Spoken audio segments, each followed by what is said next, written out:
All right. Hello, Redwood A-Push. This is Mr. Vieira, Mr. Eskridge? and we are back to talk to you about Chapter 19, American Empire. The frontier is closed, and America wants its piece of the bigger pie. We're going to cover the United States uh, imperialism in the late 1800s, early 1900s, and the impact that it had on politics at home, abroad, and the social impact that it had on the United States. So here are your key terms. We will be going over these a little bit closer, more in depth in class. Um, but let's begin with the motivations for American imperialism. So how does this thing, what is the relevance of this? There's four main reasons. The first is an economic reason. The United States wanted to increase its trading opportunities abroad, overseas, and also acquire raw materials. The United States is a large country and a large continent, but not everything that we need to run a modern economy is there. So they needed those raw materials and resources. And then, of course, a cheap labor source, making American goods overseas has been one ways in which American businesses are able to cut costs and make some more profit. The second reason is a political one. The nation's desire to gain power, to expand its territory, to set up military bases overseas was a huge motivation for the United States government. They also want to compete with European nations, which had set up empires dating back to the 1400s. So the United States is a little bit late to that global game, but they want a piece of the earth too, and they want to try and expand their political influence overseas. The next motivation is a religious one, the desire to spread Christianity, to instill Western European values, and this sense of cultural superiority. Americans felt like they could spread their light, if you will, to other parts of the earth. And so this belief in cultural superiority, that the American way was the right way, is one of the motivations that spreads American imperialism. And then finally, manifest destiny, the desire to explore uncharted territory, to go from sea to shining sea, and then beyond the shining sea to farther lands. And eventually this idea of manifest destiny is going to continue, and we'll take it to space, we'll take it to beyond. So those are the motivations for American imperialism. So let's take a look at some specific examples of American imperialism with Mr. Eskridge. All right, hey guys. All right, so we're gonna first look at China. So that's our, first spot beyond the shining seas, if you will. And so the United States had long had an interest in Asian markets and had been trading with China all the way back from the foundation of the country in the late 1700s. But by the turn of the 20th century, so about late 1800s, early 1900s, the United States was increasingly interested in trade with China. And so China, as you know, if you've seen it on a map, is a massive country, which massive country means, as Mr. Vieira said, a lot of resources and a lot of markets. So a lot of people that could buy American products. And so, as Mr. Vieira also noted, the United States is very much trying to get into the game with European imperialist powers during this time, who are carving up Africa, who are very active in Asia, Southeast Asia especially. And so the United States wants a part of kind of that activity. And so in 1899, John Jay, Secretary of State, articulates what's known as the open door policy. And the open door policy, basically, just think of it like an open door. If your door is open, is that going to invite people into your home? Possibly, right? And so it's kind of this idea that everyone is welcome. And so that's kind of the idea behind the open door policy. And that's opposed to what the Europeans were doing in China, which was basically they were establishing what are known as spheres of influence, in which along the Chinese coast, basically, different European powers were basically saying, this port is ours. We claim this territory, as we have domination and control. Whatever goods come in and come out are going to have to us first, and their European powers are going to collect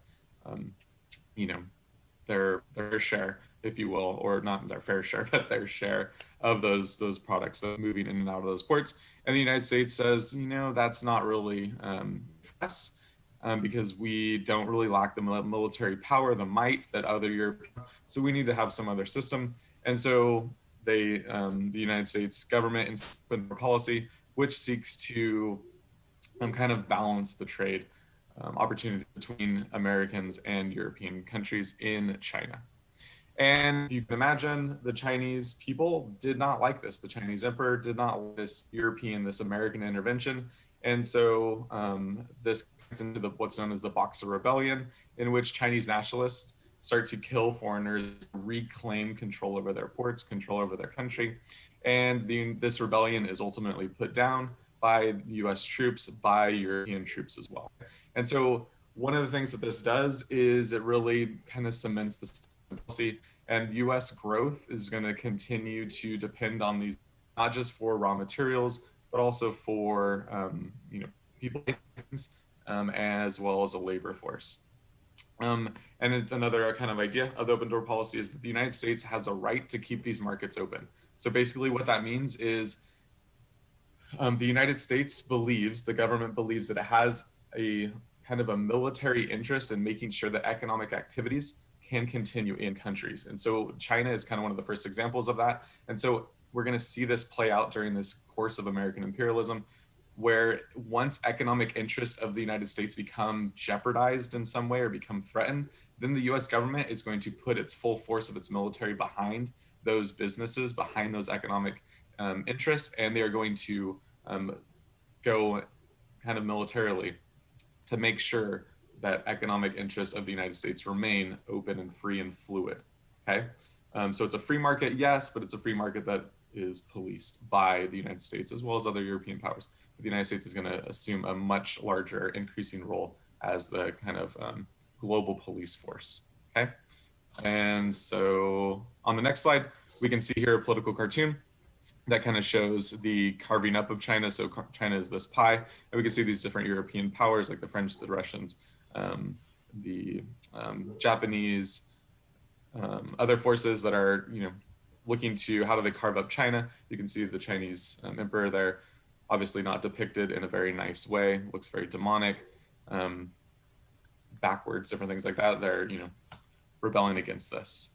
Okay, on the next slide, we have other Pacific islands. Okay, so we can see China all the way on the left.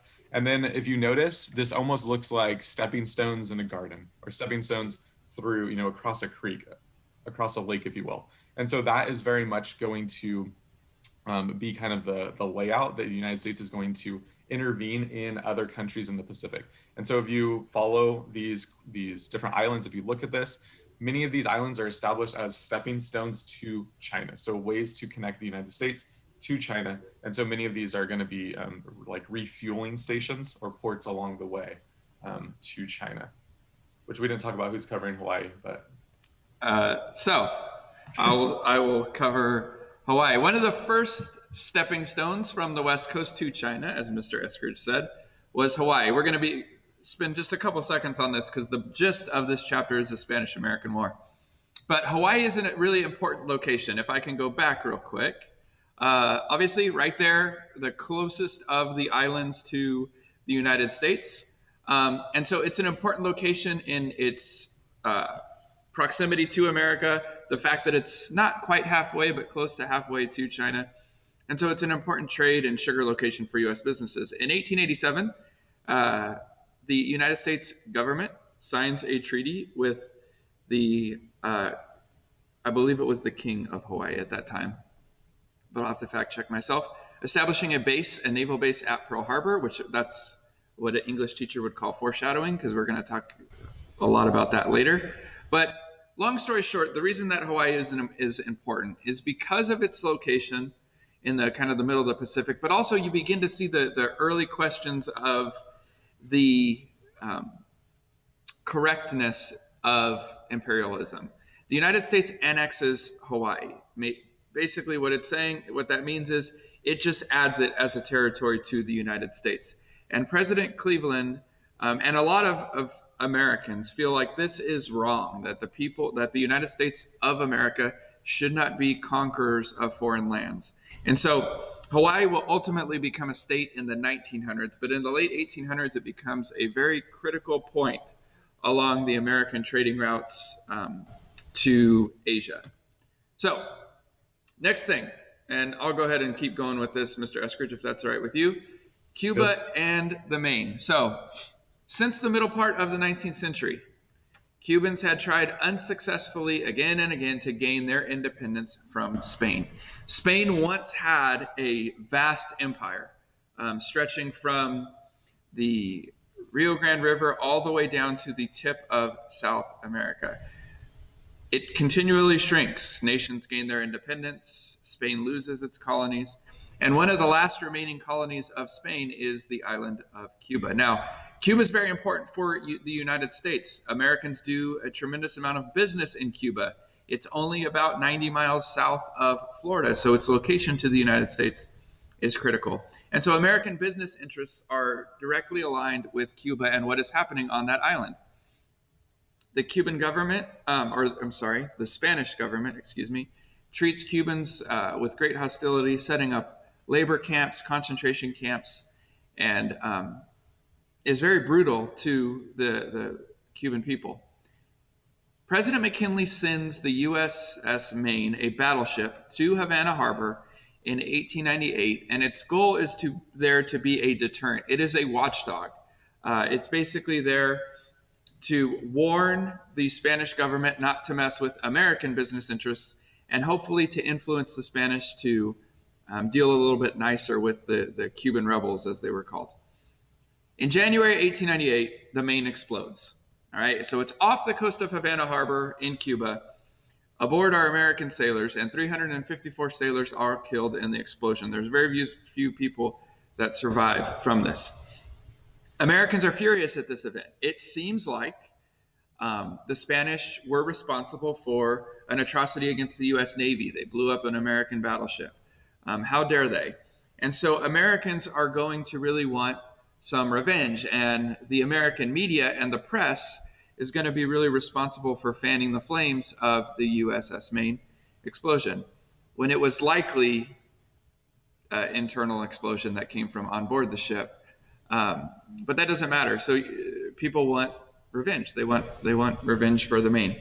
So you got a couple images here. The first one of the explosion. Obviously, this is dramatized. This is a drawing. And then the second one of the ship laying in harbor. So I'm going to turn it over to Mr. Eskridge, who's going to cover one of the key factors that drives America to war with Spain. Okay, so yellow journalism. This is the idea that kind of this term basically describes the type of sensationalist journalism that took place during this time period that really, in many ways, really kind of falsely kind of influenced the American people to support these military actions. In Cuba especially, that's kind of where it kind of cuts its teeth. And then this idea of yellow journalism is going to spread to other areas of American society and American imperialism as well. And so you may have heard of Hearst, William Randolph Hearst. Maybe you've been to Hearst Castle. Maybe you've seen the zebras as you're driving along Highway 1 on your way to see the seals or the elephant seals. And so basically, yellow journalism pitted Joseph Pulitzer. So you may have also heard of the Pulitzer Prize, which is awarded to kind of exceptional journalism and writing, things like that. And so basically, we have Pulitzer and Hearst, who are pretty much the two main newspaper magnates or big wigs during this time.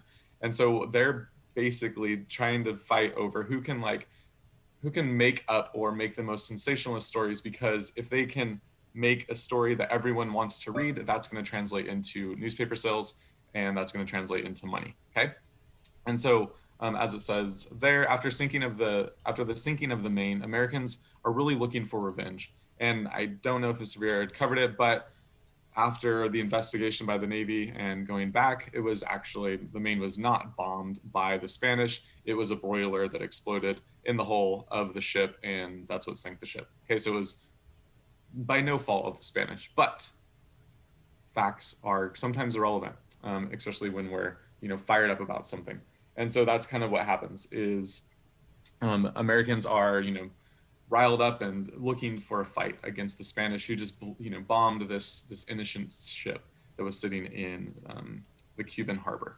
Okay, and then okay, so moving on, we can see a paper here. So this is the front page of a newspaper, and we can see that Maine explosion caused by bomb or torpedo, right? There's no or by accident, may have been the kind of sub headline.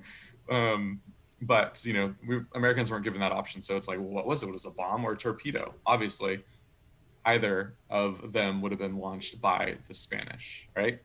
And so what kind of ultimately erupts is the Spanish-American War, also known as the Spam War, also known as the Spanish-American Philippine Cuban War. Okay, and so typically it pits, and it's named after, pitted between the imperialist countries of Spain and America, at the kind of idea that, at least for Americans, that they are ending the brutal rule of the Spanish. And as Mr. Vieira talked about, and as we saw in that political cartoon, the Spain were looked at as being very brutal. This idea of Spanish kind of autocracies in imperialism, is nothing new. We've looked at the Black Legend before, and kind of this idea that justified our English imperialism against Spanish imperialism, because the English were going to go out and they were going to do it right. They were going to have an empire that was based on moral foundations. Okay, so this idea again was not easy, was not difficult to convince Americans to kind of get behind, that the Spanish were these really brutal people that were harming the democratic ideas of these various countries. All right, and so basically, what the Spanish-American War kind of involves is the U.S. seeking to support Cubans, Filipinos in their battles against the Spanish, and that's kind of the ultimate, the guise, if you will, that the Americans are really just helping these countries, the revolutionaries within these countries, fight against the Empire of Spain.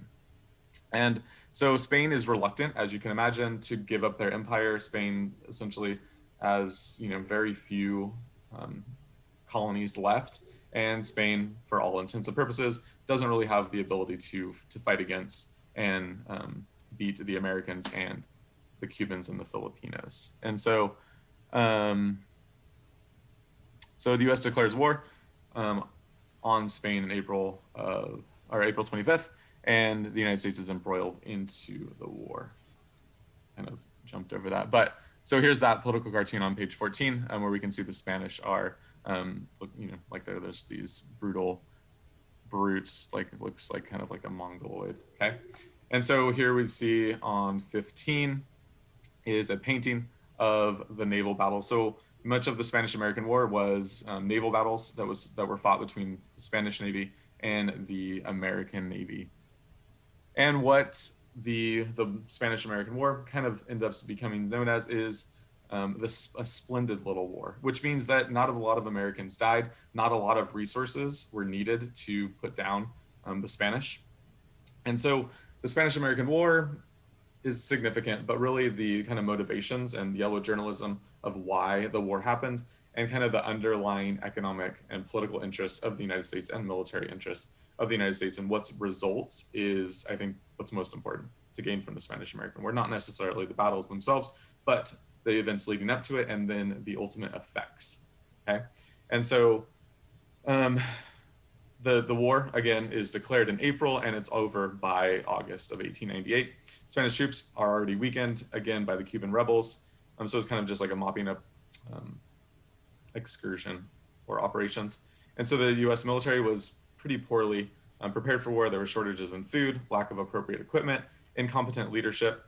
But most famously, Colonel Theodore Roosevelt charges up in the Battle of San Juan Hill with his Rough Riders. All right, and the Rough Riders, again, kind of spread through the yellow journalism, spreads throughout the newspapers, this ragtag group of Americans put together by Teddy that are going to go out and, almost be like the saviors of democracy around the world. They're going to put down imperialism where it exists, right? And so these are used as justifications for U.S. military interventions, later on.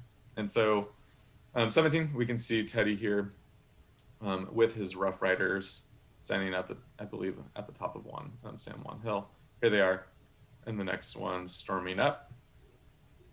Okay, and then the end, as I said, I think kind of the aftermath and the effects of the war are what's really we're gonna continue to see in this class. And so the Spanish fleet is completely destroyed by the American Navy. August 12th, an armistice ends the war, and as part of the armistice, Spain gives up Cuba, or gives Cuba its independence, quote unquote. They also are going to ceded Puerto Rico, Guam to the United States. Puerto Rico is in the Caribbean, and the Guam is going to be in the Pacific. And it allowed military occupation of Manila, or in the Philippines. Okay, and so the United States is essentially, the outcome of the war gives the United States further territories for the United States to add to its empire. Okay, so if you can imagine, a map of the United States did used to just contain what we know in North America.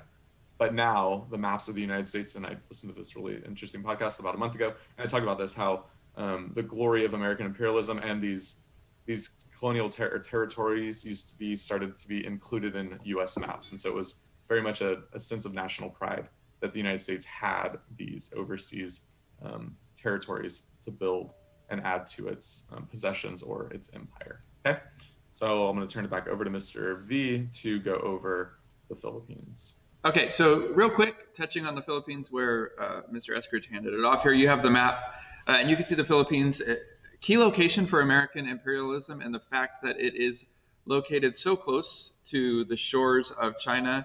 It's centrally located inside the Netherlands East Indies, whereas future Indonesia, and then it's close to Japan. So all these East Asian nations, Southeast Asian nations, the Philippines is a great jumping off point for Americans. When you think of the motivation, the economic motivation, the military motivation, it makes a lot of sense for the United States to have that as a base of operations in Asia. So Philippines real quickly, and then we're going to move on to some domestic issues.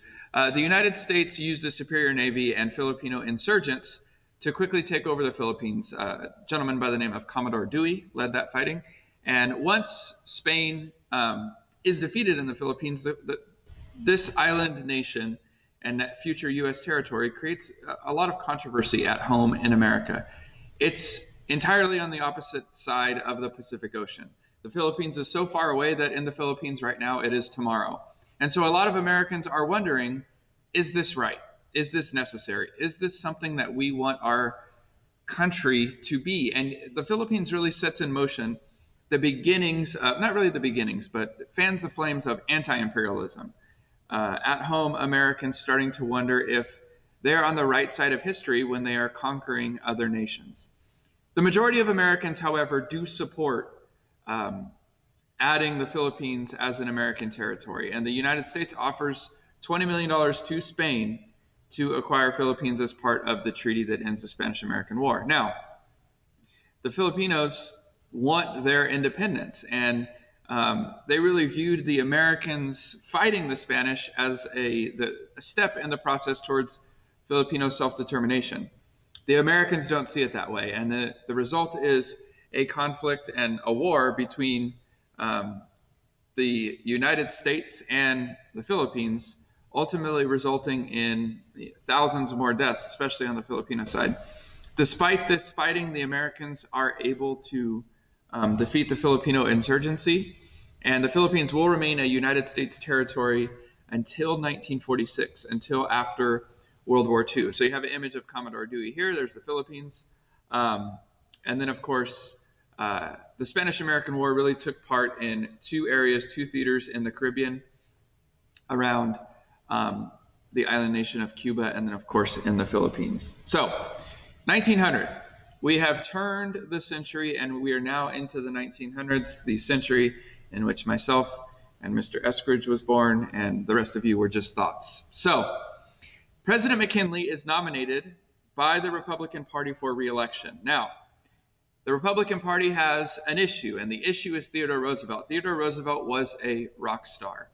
He was part of American pop culture. He was part of the American fabric. He was viewed in a lot of ways as a hero. The problem with Theodore Roosevelt is he's a little bit of a renegade. He doesn't really listen to anybody. He does his own thing. He has this big, boisterous personality, and he is going to pretty much do what he wants to do. But the Republicans know that by having him on the ticket, it guarantees President McKinley winning. So they do the one thing that guarantees McKinley wins in 1900. They make Theodore Roosevelt the vice president. And as the vice presidential candidate, Theodore Roosevelt ensures McKinley wins in a landslide because his running mate is so popular. Okay, here is the electoral map. You could see William Jennings Bryan, the Democratic candidate, plays very strongly in the South, and then McKinley plays very strongly in the North and the West. An image of William Jennings Bryan. Okay, and then again, Theodore Roosevelt, I'll continue here. He has this outgoing personality. As Mr. Eskridge said, he is best known for being the leader of the Rough Riders, and he loved hunting and outdoors. He loved to shoot animals, but he also loved to save animals. He was a conservationist. He figures the more of them that are alive, the more of them he can hunt, I guess. I don't know. And like I said, he's very popular with the average American. He's chosen as a vice president. And that takes us to this next point. So I'll finish up here, and then I'm going to pitch it back over to Mr. Eskridge. But as vice president, the Republican Party knows that Teddy Roosevelt is going to give them an incredibly strong ticket. So they win. Okay. The goal of the vice president is to take over if the president dies, and they vote if there's a tie in the Senate. McKinley is a relatively young man by presidential standards, so the Republicans don't really think that they have to worry about Vice President Teddy Roosevelt going rogue. President McKinley is assassinated, and so Vice President Teddy Roosevelt, the guy who the Republican Party knew that they couldn't control but knew that they needed, is made President of the United States of America. Now, the thing about Teddy Roosevelt, he is a go-getter. Okay, he seeks bold action. He creates kind of this idea of the modern imperial presidency, in which the United States government should take a more active role in the lives of its citizens. Okay, when we talk about the progressive era in the next chapter, we'll talk more about Teddy Roosevelt's domestic causes, but abroad, Teddy Roosevelt had this philosophy known as big stick diplomacy. And he had the quote, "Speak softly and carry a big stick." What that meant was you should always try diplomacy. You should always try to negotiate with other countries, with your neighbors, with your enemies. But if war was necessary, you needed to make sure that you had the best military that you could. Okay, that's where the big stick comes in. That you could whack them over the head with a strong navy, with a strong army. And so Theodore Roosevelt really believed in being militarily prepared to fight at any given time. Okay? He is a true man of the people, and he is one of the stronger personalities we have seen among American presidents. And if this image of him is pretty much his personality on screen, just big, boisterous, and a go-getter. So I'm going to turn it over to Mr. Eskridge, who's going to cover some more of Roosevelt's foreign policy. All right, so Roosevelt's foreign policy, as Mr. Vieira said, really is encapsulated by that idea of speak softly and carry a big stick. Kind of the other side of that, the other side of the coin, or not the other side, the opposite would be, the carrot and the stick, maybe. All right, and so, are you going to kind of, give people what they need, meet their needs, and if not, then you're going to wallop them over the head. But the American version is the speak softly and carry a big stick. Okay. And so we really see Roosevelt play out that idea through his actions. And one of the first things that he does is during his State of the Union address in 1904, Teddy issues what's known as the Roosevelt corollary. And basically what this does is it adds to the ideas, or adds to the language of the Monroe Doctrine. So if you remember back to the Monroe Doctrine, former President James Monroe basically said at the turn of the 1800s that Europeans were not allowed or would be stopped from intervening in actions within the Western Hemisphere, and that the Western Hemisphere belonged to the United States and was under the control of the United States, and that the United States would protect the interest of countries or the people that were in the Western Hemisphere. And what kind of the effect of this, the United States was not so much worried about Canada. What the United States was really talking about when we talked about the Monroe Doctrine, and especially Teddy's going to be very concerned with, is Latin America. Okay, so the Caribbean, Central and South America. And so the United States basically becomes Latin America's police force. And another way to kind of think about it is the United States really uses Latin America as like kind of its workshop for empire. And they really start to play out the ideas of what American imperialism, what an American empire looks like politically, economically, socially, militarily within Latin America. And then we're going to see after World War II, those ideas are going to then be transported beyond the Western Hemisphere into places like the Near East, Asia, Africa, different places that the United States is going to be involved in as part of the Cold War. Okay, but so this Roosevelt corollary again, is used on numerous occasions to defend U.S. intervention in the Western Hemisphere. And this isn't necessarily that Europeans were coming and trying to reclaim their former empires, like Spain wasn't coming and trying to, take back Colombia, or, Portuguese weren't coming and trying to take back Brazil. But ultimately, what this was is if U.S. economic interests were jeopardized within parts of Latin America, then the United States would step in to make sure that those economic interests were supported.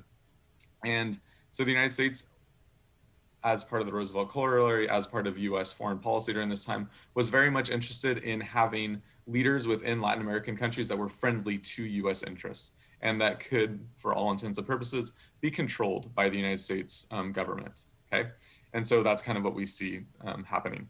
And I don't believe it's in the slides, but Teddy Roosevelt is also very influenced by a naval thinker named Alfred Thayer Mahan. And what Mahan says is basically that the United States needs a large navy in order to be an effective threat or to be an effective military force.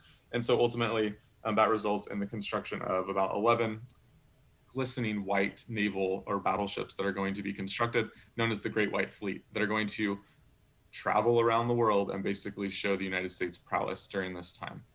And so that's kind of hinted there. So the U.S. increases its strength in the region in Latin America, especially around the Panama Canal, which provides a sea route that connects the Atlantic Ocean with the Pacific Ocean. So shipping didn't have to go overland, which would take a long time on the Transcontinental Railroad, or go all the way around the Horn of South America.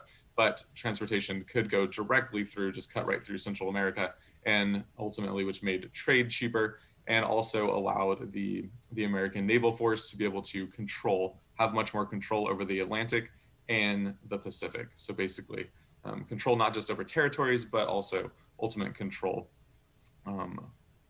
of the United States on the left coast and the right coast. Okay, and so here on the next slide, we see U.S. interventions. We see a couple in the green are U.S. possessions, but we can see here that the United States was very involved in numerous military excursions within Central America, South America, and especially in Mexico, okay, during this time of the early 1900s. So kind of this pre-World War II time period. Next map, we can see here where the Panama Canal is cut through. And yeah, so that's pretty much it. We will talk a couple more times about some like specific Latin American interventions, but just remember the United States with this Roosevelt corollary has a very strong interest in making sure that Latin America stays open to U.S. economic interest as well. All right, I'm going to flip it back over to Mr. V, who's going to talk about women and imperialism. Okay, so American women during this imperialist age of America are on both sides of the coin. Women are used as an attempt by the U.S. government using propaganda to show the glory of America, this liberal idea of a strong American woman in society, being active in society, playing this active role in society, was used to sort of sell America's brand abroad. Now, it would be commonplace to see in government postings and government publications this image of Colombia, which was an American woman, looking strong and powerful and prideful in her nation and its imperialist ways.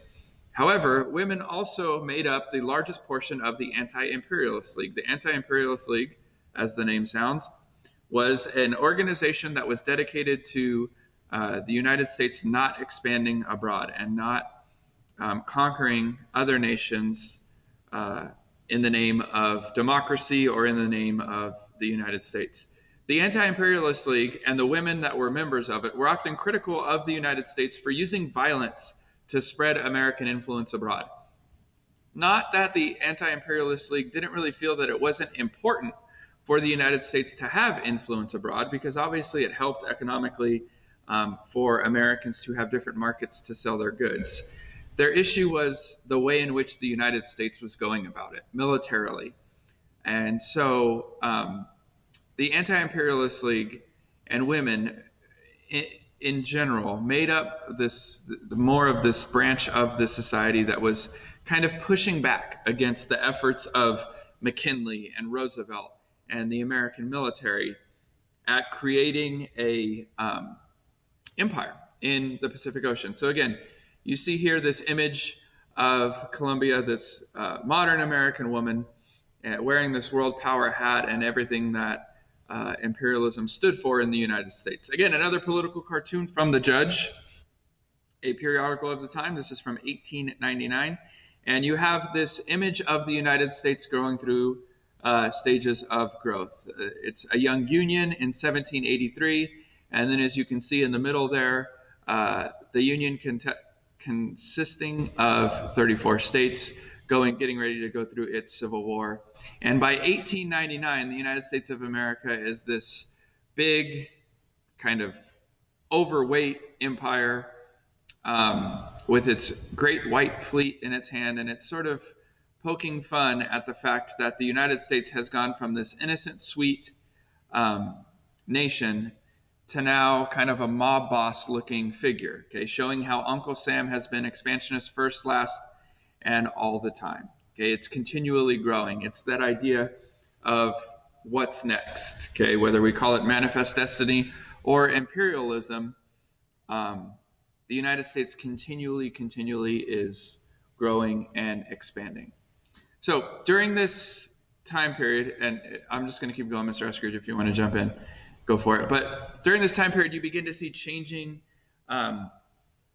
patterns of immigration. We've talked about this in previous chapters, but America is increasingly opening its doors in the late 1800s to immigrants from non-English speaking, non-Protestant nations in Southern Europe, in Eastern Europe, where you are likely to find more Italian-speaking Catholics, Jews coming to the United States of America, and then, of course, Chinese immigration. And in 1882, there are two nativist anti-immigration laws which are passed. The first is the Chinese Exclusion Act, which quite literally bans immigration from China to the United States of America. The Immigration Act of 1882 put strict quotas on who can come to the United States from their nation of origin. It really plays favorites, and if you come from a country of origin that is English-speaking, like England, it is much easier for you to immigrate to the United States after 1882 than, say, if you came from China or if you came from Italy or Eastern Europe. As immigration trends begin to change, the makeup of America changes. Okay, America is increasingly a nation in which it is a nation of Catholics. It is a nation of Jews as well as Protestants. And so this change leads to some racist, nativist attacks on these new immigrants to the United States of America. And during the early 1900s, as you begin to see large numbers of Catholics immigrate to America from Italy and other parts of Eastern and Southern Europe, anti-Catholicism is common, and there are some religiously motivated attacks on Catholics in the early 1900s. So that is chapter 19. Mr. Eskridge, I don't know if you wanted to add anything about American Empire. No, sounds great. I think you did a stellar job. All right, thank you. Okay, so you guys enjoy the rest of your day, and we will see you in class. Bye.